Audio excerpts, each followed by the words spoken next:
Welcome back மக்களே. நான் உங்களின் எம்எச். எல்லாரும் எப்படி இருக்கீங்க? நல்லா இருக்கீங்களா? வாங்க, இந்த போலி டாக்டரேட் பட்டம் சம்பந்தமான பெயில் முன்ஜாமீனுடைய ஆர்டர் அப்லோட் ஆகிருக்கு வெப்சைட்டில். அதை ரிலீஸ் பண்ணலான்னு டைம் இல்லாமல் போச்சு. இப்போ தான் அதுக்கு டைம் கிடச்சிது. அது என்ன போட்டிருக்காங்க, அதில் நம்ம மெய்வித்திரி கேஸ் சம்மந்தமான என்னென்ன வார்த்தைகள் வந்திருக்கு, யார் யார் என்னென்ன வார்த்தை சொல்லியிருக்கா அப்படிங்கிறத நம்ம பார்ப்போம். வாங்க, இதுதான் அந்த ஆர்டர் காப்பி நீங்கள் பார்த்துட்ருக்கீங்க. தெரியுதுங்களா? இங்கிலீஷில் போட்டிருக்கு. ஒவ்வொரு பேஜாக வைக்கிறேன், நீங்கள் படித்து பார்த்துங்க. ஆக்சுவலாக இது இங்கிலீஷில் இருக்குது. நான் தமிழில் காட்டி நான் படித்து சொல்கிறேன். இங்கிலீஷ் நமக்கு அவ்வளோவா வராது. தெரியுதுங்களா? ஒரு பேஜ் பார்த்துட்டிங்களா? நெக்ஸ்ட் பேஜ்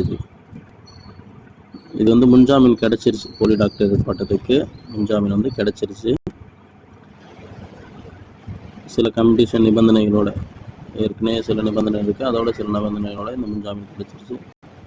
இப்போ வாங்க வந்து இதை நம்ம இங்கிலீஷ், தமிழ், தெலுங்கில் பார்த்துருவோம். ஓகேவா? இங்கிலீஷில் பார்த்துறீங்க. இப்போ தமிழ், தெலுங்கில் பார்ப்போம். வாங்க. இந்த ஃபைலில் சரியாக தெரியலனா கூட பார்த்துங்க. இங்கிலீஷ் தெளிவாக கிறிஸ்டல் கிளியராக இருக்குது. இதை கொஞ்சம் ஸ்க்ரோல் பண்ணிடுறேன் இங்கிலீஷை. ஏன்னா அங்கே டெக்ஸ்ட்டில் படிக்கிறதுக்கு ரொம்ப கஷ்டமாக இருக்கும். ஒரு பாயிண்ட்டாக இதில் வந்து பாயிண்ட்டாக கரெக்டாக இருக்கும்.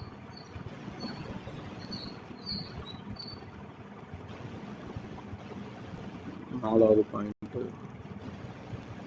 5, 6, 7,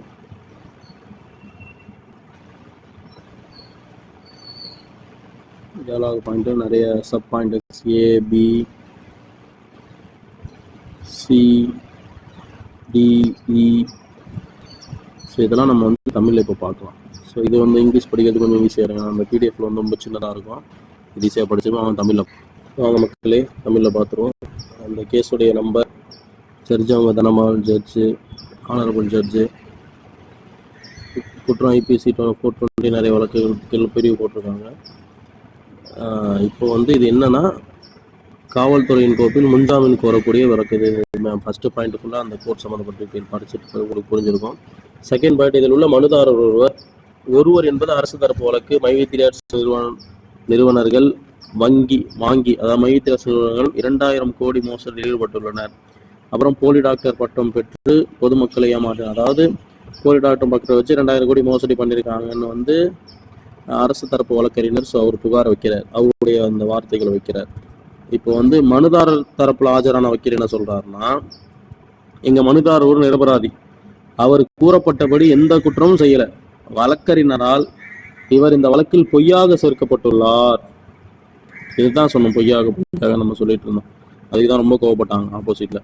அவர் மேலும் மனுதாரர் சட்டத்தை மதிக்கும் ஒரு குடிமகன் என்றும் அவர் கடைபிடிக்க தயாராக இருக்கார், எந்த நிபந்தனையும் கடைபிடிக்க தயாராக இருப்பதாகவும் சமர்ப்பித்து இந்த நீதிமன்றத்தால் விதிக்கப்படும் எந்த நிபந்தனைகளானாலும் அது கட்டுப்படுவோம்னு அவர் சொல்றார். எனவே மனுதாரருக்கு முன்ஜாமீன் வழங்கணும் அப்படின்ட்டு நம்ம வழக்கறிஞர் வந்து பாயிண்ட் வைக்கிறார். 4வது, இப்போ கற்றறிந்த அரசு வழக்கறிஞர் சிஆர்எல் சைடு வந்து ஆஜராகின. அவர் வந்து மனுதாரருக்கு முன்ஜாமீன் வழங்க எதிர் மனுதாரர் போலீசார் எதிர்ப்பு தெரிவித்தனர். ஆப்போசிட்ல உள்ளவங்களும் போலீஸ்காரும் எதிர்ப்பு தெரிவிங்க, முன்ஜாமீன் நீங்க வழங்கக்கூடாது இந்த வழக்குக்கு அப்படின்னு தெரிவிக்கிறாங்க. அப்போ வந்து அவங்க என்ன சொல்றாங்கன்னா, மனுதாரர் வந்து போலியாக வந்து டாக்டர் பட்டம் வந்து 2000 கோடி வந்து மோசடியில் ஈடுபட்டிருக்காரு. அதான் 2000 கோடி மோசடியில் ஈடுபட்டார், டாக்டர் பெற்று பொதுமக்களை ஏமாற்றி EOWயின் முந்தைய வழக்கு இருக்கு, இவர் மேல ஏமாற்றிருக்காருன்னு ஒரு வழக்கு இவர் மேல இருக்கு அப்படின்ட்டு சொல்லியிருக்காங்க. இப்போ வந்து ஜட்ஜு 2 தரப்பையும் கேட்டிருந்து பதிவில் கிடைக்கக்கூடிய பொருட்களை பார்த்தேன் அப்படின்னு ஒரு 5வது பாயிண்ட். இரு தரப்பும் செய்த பிரதிநிதித்துவத்தை கருத்தில் கொண்டு இயல்பு குற்றங்கள் கூறப்பட்ட குற்றச்சாட்டுகளை நிரூபிக்க எந்த பொருட்களும் இல்லை. இவங்க மேல குற்றச்சாட்டுகளை நிரூபிக்கிறதுக்கான எந்த சாட்சிகள், எந்த பொருட்களும் இல்லை. இதற்கு எதிராக இவங்க சொன்ன இந்த குற்றச்சாட்டு மூலமாக பாதிக்கப்பட்ட தரப்பினரிருந்து எந்த புகாரும் கிடையாது.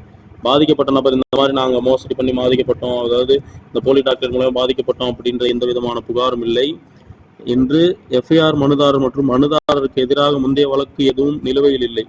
இவருக்கு எதிரான முந்தைய வழக்கு எதுவும் நிலுவையில் இல்லை. இதே போன்ற குற்றங்கள் மற்றும் மற்ற எல்லா காரணங்களையும் கருத்தில் கொண்டு இந்த நீதிமன்றம் பின் வருவனவற்றிற்கு உட்பட்டு மனுதாரருக்கு முன்ஜாமீன் வழங்க விரும்புகிறது அப்படின்ட்டு முன்ஜாமீன் கொடுத்துட்டாங்க. மேலேயே புரிஞ்சிருக்கும், ஜட்ஜுடைய ஆர்டர்ல எந்த விதத்திலையும் அதை உறுதிப்படுத்தும்படியான சாட்சிகள் இல்லாததுனால இவருக்கு முன்ஜாமீன் வழங்கலாம் அப்படின்ட்டு. ஸோ இது மாதிரி தான் நமக்கு வரக்கூடிய வழக்குகள்லையும் கண்டிப்பாக நம்ம ஒவ்வொரு நம்ம நிறுவனம் சந்திக்கக்கூடிய வழக்குகள் எல்லாமே போதிய ஆதாரம் இல்லாததால் வெற்றி கிடைக்கும் அப்படிங்கிறதுல எந்த சந்தேகம் இல்லை.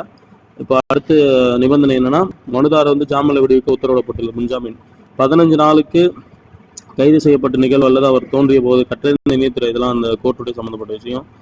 மாஜிஸ்ட்ரேட் கோயம்புத்தூர் நிபந்தனையின் பேர் இது இங்கே இருந்தால் 10,000க்கான பத்திரம் 2 கற்றறிந்த மாஜிஸ்ட்ரேட் திருப்திக்காக ஒவ்வொருவருக்கும் ஒரே தொகைக்கு ஜாமீன்கள் சம்மந்தப்பட்ட மேலும் நிபந்தனையின் பேரில் இப்போதான் வந்து நிபந்தனை வருது. 10,000 ரூபா பத்திரம் கட்டணும், பத்திரத்துக்கு கட்டணும்னு சொல்லியிருக்காங்க.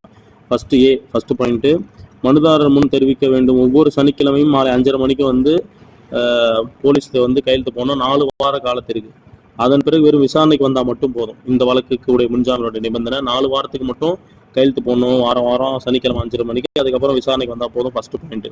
2வது, மனுதாரர் நேரடியாகவோ அல்லது மறைவோ கூடாது. எந்த ஒரு நபருக்கும் ஏதேனும் தூண்டுதல், அச்சுறுத்தல் அல்லது வாக்குறுதி அளிக்கும் வழக்கின் உண்மைகளை அறிந்து கொள்வதை தடுக்க வேண்டும். அத்தகைய உண்மைகளை அவர் நீதிமன்றத்திற்கோ அல்லது எவருக்கும் வெளிப்படுத்துவதிலிருந்து போலீஸ் அதிகாரி அல்லது ஆதாரங்களை சேதப்படுத்தல். பார்த்தீங்களா, இது வந்து நான் சாதாரண ஒரு எல்லா கேஸுக்கும் கொடுக்க ஜென்ரலாக வாக்குறுதி, அச்சுறுத்தல், தூண்டுதல் இது மாதிரிலாம் பண்ணக்கூடாது அப்படிங்கிறது இந்த ஒரு பாயிண்ட். இது தெளிவாக புரியலாம், இங்கிலீஷில் பார்த்து புரிஞ்சுங்க. 3வது, மனுதாரர் இந்தியா விட்டு வெளியேறக்கூடாது. நீதிமன்றத்தின் முன் அனுமதி இல்லாமல், அதாவது முன் அனுமதியோட தான் இந்தியா விட்டு வெளியேறும். முன்னதினா இந்தியா விட்டு வெளியேறக்கூடாது. அப்புறம் 4வது பாயிண்ட், மனுதாரர் எந்த நேரத்திலும் மறைவாக இருக்க மாட்டார். விசாரணை அல்லது கண்டிப்பாக விசாரணை அப்போ ஒரு ஆஜராகி அதுக்கான பதில் விளக்கம் கொடுக்கணும் அப்படிங்கிறது நிபந்தனை. மேற்கூறிய நிபந்தனை ஏதாவது மீறினா அப்போ வந்து நீதிபதி வந்து கற்றறிந்த மாஜிஸ்ட்ரேட் வந்து நீதிமன்றம் எடுக்கும் எந்த முடிவும் விசாரணைக்கு நீதிமன்றம் எடுக்கிறதுக்கு உரிமை இருக்கு. மனுதாரர் மீறிய உரிய நடவடிக்கை எடுக்க வேண்டும். நிபந்தனைகள் விதிக்கப்பட்டது போல் சட்டத்துடன் மற்றும் மனுதாரர் ஜாமீனில் விடுவிக்கப்பட்டார். மாஜிஸ்ட்ரேட் விசாரணை நீதிமன்றத்தால் விதிவிக்கப்பட்டது. மாண்புமிகு நீதிமன்றம் பி.கே. ஷாஜி எதிராக மாநிலம் கேரளா வேற ஒரு வழக்கை வந்து சுட்டி காட்டுறாங்க. அது ஒரு பாயிண்ட். அப்புறம் வந்து குற்றம் சாட்டப்பட்டவர் பின்னால் தலைமறைவானால் ஒரு புதியது PNS பிரிவு கீழ் FIR பதிவு செய்யலாம். சப்போஸ் அவர் வந்து குற்றம் சாட்டப்பட்ட தலைமறைவாயிட்டா BNS புதிய சட்டப்பிரிவு 269 பேர் அவர் மேலே FIR போடலாம் அப்படின்ட்டு 30ஆம் தேதி உள்ள இந்த ஆர்டர் வந்து வெளியாயிருக்கு. சரிங்களா, இப்போ இது வந்து நீங்கள் தெலுங்குல பார்த்துடலாம். புரிஞ்சிருக்குன்னு நம்புகிறேன். உங்களுக்கு புரியலன்னா வந்து கமெண்ட் பண்ணுங்கள் என்ன புரியலன்னு. அதுக்கு நான் எக்ஸ்பிளைன் பண்ண முடிஞ்சால் நான் நெக்ஸ்ட்டு இந்த சேனலில் தான் இனிமேல் நம்முடைய அப்டேட் வரும். இதில் லைவ் போகிற அளவுக்கு 1000 சப்ஸ்கிரைபர் வந்துருச்சுன்னா கண்டிப்பாக நான் வந்து அந்த லைவில் உங்களுக்கு கிறிஸ்டல் கிளியராக எக்ஸ்பிளைன் பண்ணுறேன். அப்புறம் இன்றைக்கி டைரக்டர்ஸுடைய முன்ஜாமீன் இருக்குது. அது சம்மந்தப்பட்ட வீடியோ எவிடன்ஸ் ஆதாரம் நமக்கு கிடைச்சோன்னே இந்த சேனல் அப்லோட் பண்ணுவோம். ஸோ இந்த சேனல் வந்து இது வரைக்கும் சப்ஸ்கிரைப் பண்ணாதனால கொஞ்சம் சப்ஸ்கிரைப் பண்ணி வச்சுங்க. இனிமேல் நம்மளுடைய பயணம் இதில் தொடரும். சில தடங்கள்னால இதில் லைவ் வந்ததுக்கப்புறம் என்ன தடங்கள் ஏது அப்படின்ற டீட்டெயில்டாக நான் வந்து உங்களுக்கு சொல்கிறேன். மேலும் இது போன்ற ஒரு சிறந்த தகவலும் உங்களை சந்திக்கிறேன். அதுவரை உங்களிருந்து விடைபெறுவது உங்களின் நான் MHI. நன்றிகள்.